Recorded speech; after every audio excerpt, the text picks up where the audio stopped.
So AEW happened. AEW Dynamite reveal.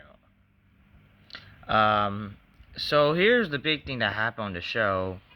It was Master P, ladies and gentlemen.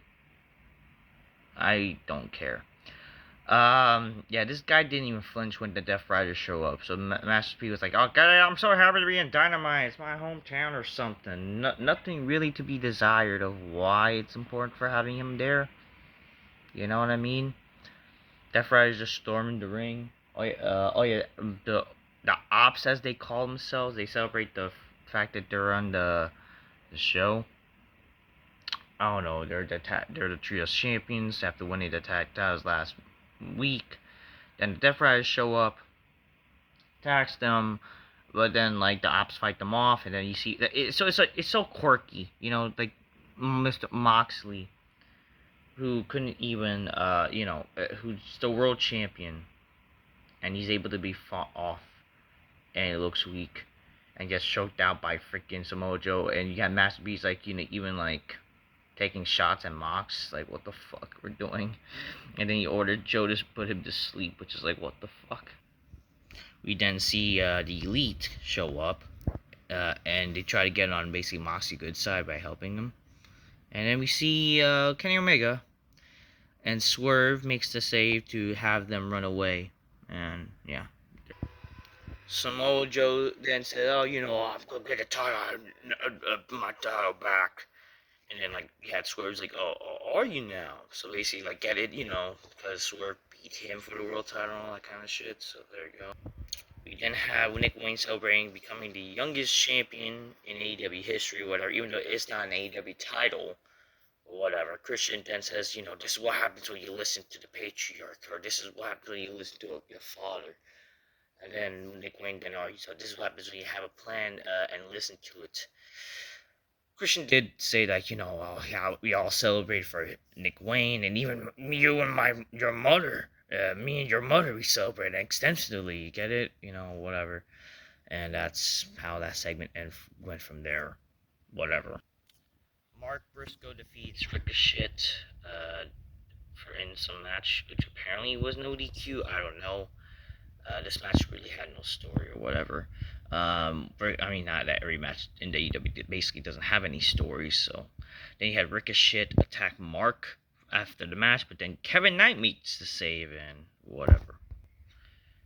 The Rock and Roll Express appears on AEW. Wow, whoop-de-doo. We then had Shokti Hathaway, who's named as the new manager for FTR for some reason. Shokti says that FTR are living legend killers. And FTR invites the Rock Road Express to the ring because get it, they supposedly respect each other and all that. And I don't know, because they always have a soft spot for the Rock Road Express, but then they eventually do the Spike Pile Driver and decline their new merch or whatever. Okay. Yeah, then they're ripping off Randy Orton's name. The Elite, they defeated Speedball Mike, aka the Young Bucks. They defeated Speedball Mike Bailey and Kevin Knight with the help of Ricochet, whatever.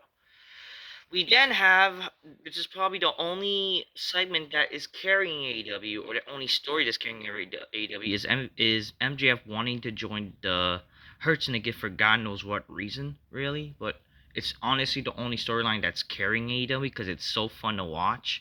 But again, they're ripping off the Bloodline clearly.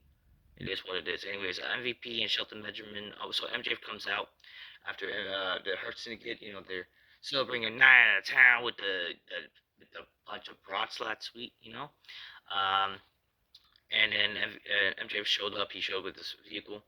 I think this is like a nice Lamborghini. And then he shows up, and Shelton Benjamin then gives him a thumbs up for last week. MJ was happy, but obviously they need Bobby Lashley's they need his thumbs up also. MVP and Shelton Benjamin, they agreed. The only reason why they thumbs up is because out of respect from MVP.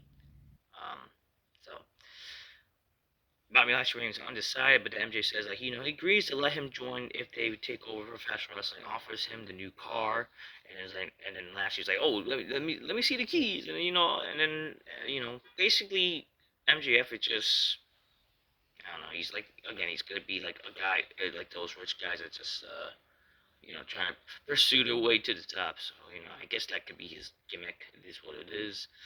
And yeah, Lashley and Shelton to get in the car. Lashley is like, yeah, oh wow, like the car is cool. He's if you're giving the thumbs up, and he eventually gives the thumbs down, and this lives to MJ being angry after Lashley steals the car basically, and then MJF and MVP basically. Yeah, this is obviously freaking Tony Storm is funny. She's funny. She's funny. Okay. Um. Again, just the whole sexual innuendo references is fantastic. But then you have this bitch. I want to accept the fight because I want to fight. Like, bitch, shut up. Everybody likes the fight, Maggle. Everyone wants to fight with the glass, Maggle. But then Tony Storm, like, no, we will not fight. We will make cinema, which is like funny, It's it's like all together we'll make a porno or something. Overall, Tony Storm's promo, again, another person who's great. Okay, that's it. She can put a fucking promo. She's freaking great in character. Timeless Tony Storm is freaking fantastic. So I thought this was supposed to be for Double or Nothing. I don't know why they're doing this show, and they're having another break. They're having another show called Break, and it's for wait, it's not even freaking. What? Hold on a second. It's not even next week. This match is happening on May 14th for God knows what reason. What the fuck are we doing? What? When is Double or Nothing? Aren't it? I don't even get it. I don't know. I don't care. Anyways, Kyle Fletcher, Conan Escape take the shit, and Josh Alexander, they beat Will Ospreay and Brody King after the match. Don Callis finally beat down Ospreay, Brody, and Hangman Page attempts to make the save, but he gets taken out as well. Before this, Hangman cracked jokes to shut up. We had MJF, and he confronts Hangman. Hangman was like, oh, you see, you got your vehicle stolen or whatever, and then I don't know, they confront each other for something. Which whatever. I don't know what was this. Who cares? The main event. Yeah, this was the fucking main event for God knows what reason. Jamie Hayter defeats Chris Stanley to advance to the finals of the Owen Hart Cup. It will be Mercedes versus Jamie Hayter to nothing, and they proceed to have a long music off or something, which is like, I don't get this. Why was this the main event? Again, who the hell cares about the women main event thing? And who the hell cares? Like, why was this the main event? Overall, for people that said last week's show was great or better than usual, which I agreed the show was better than usual, God, was this show even boring compared to last week, huh? Man, so AEW is just basically back to garbage. I mean, it's not like last week was a very great show, but I can understand why people thought the last week's show was better.